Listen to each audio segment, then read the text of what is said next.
اعوذ باللہ من الشیطان الرجیم، بسم اللہ الرحمن الرحیم۔ السلام علیکم ورحمۃ اللہ وبرکاتہ۔ جیسے کہ آپ اسکرین پر دیکھ رہے ہیں، دشمن سے بدلہ لینے اور دشمن کو سبق سکھانے کا پاورفل عمل۔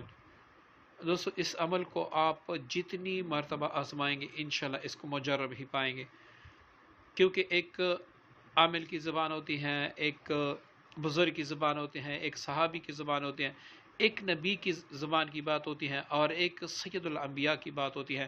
تو یہ جو عمل میں بتا رہا ہوں یہ سید الانبیاء سے ہی منقول ہے، تو آپ خود سوچیں اس میں کتنا اثر ہوگا۔ بس اس کے طریقے مختلف ہیں، آج جو میں طریقہ بتانے والا ہوں اس کو آپ نے نوٹ کرنا ہے۔ سب سے آسان طریقہ ہے، اور انشاءاللہ اس طریقے پر عمل کرتے ہوئے آپ کا دشمن لاکھ چاہے آپ کو کوئی نقصان نہیں دے سکتا، بلکہ وہ خود جو گڑھے آپ کے لیے کھودے گا وہ اس میں خود گر جائے گا۔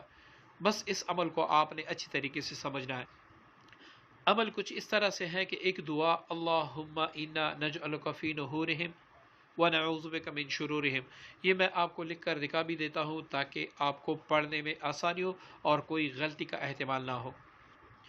یہ جو دعا آپ اسکرین پر دیکھ رہے ہیں، اس کو آپ نے اس طریقے سے پڑھنا ہے کہ ہر نماز کے بعد دشمن ایک ہو یا لاکھ ہو، آپ نے ان کا تصور کر کے اللہم انا نجعلک فی نحورہم ونعوذ بک من شرورہم کسی سے بات کیے بنا، آپ نے ہر نماز کے بعد کسی سے بات کیے بنا، جیسی آپ فرض سے سلام پھیرتے ہیں، اس دعا کو آپ نے 21 مرتبہ دشمن کا پکا تصور کر کے پڑھ کے اس پر پوک مارنی ہے۔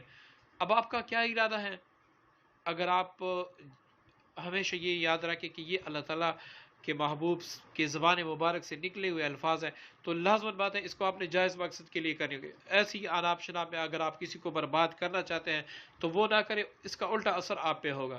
تو مکمل آپ پہلے جان لیں، اس سے آپ دشمن کو گھر سے بھی نکال سکتے ہیں، اسی سے آپ دشمن کی زبان بھی بند کر سکتے ہیں، اسی عمل سے آپ دشمن سے بدلہ بھی لے سکتے ہیں، اس کو آپ تسخیر بھی کر سکتے، کچھ بھی آپ کر سکتے ہیں۔ جو آپ کا تصور ہو اس کو اپنے ذہن میں رکھ کے اس دعا کو آپ نے ہر نماز کے بعد 21 مرتبہ پڑھنا ہے، اور یہ تب تک آپ نے پڑھنا ہے جب تک آپ کا مدعا آپ کو حاصل نہ ہو جائے۔ تو دشمن ایک بھی ہوگا، 1000 بھی ہوں گے یا 10,000 بھی ہوں گے، اس دعا کی برکت سے اس سے نجات بھی ملے گی۔ وہ اگر آپ کو قتل کرنا چاہیں گے تو انشاءاللہ وہ خود ایسے ایسے جالوں میں پھنسیں گے کہ آپ سوچ بھی نہیں سکتے، ایسے ایسے گڑھوں میں گریں گے کہ آپ سوچ بھی نہیں سکتے، کیونکہ آپ کا والی، آپ کا مددگار آپ کا اللہ ہوگا۔ تو انشاءاللہ اس دعا کے برکت سے دشمن کی ہر طرح کی چالوں سے آپ محفوظ رہ سکیں گے۔ تو اس وقت تک آپ نے اس کو پڑھنا ہے جب تک آپ کو مکمل مدعا حاصل نہ ہو جائے۔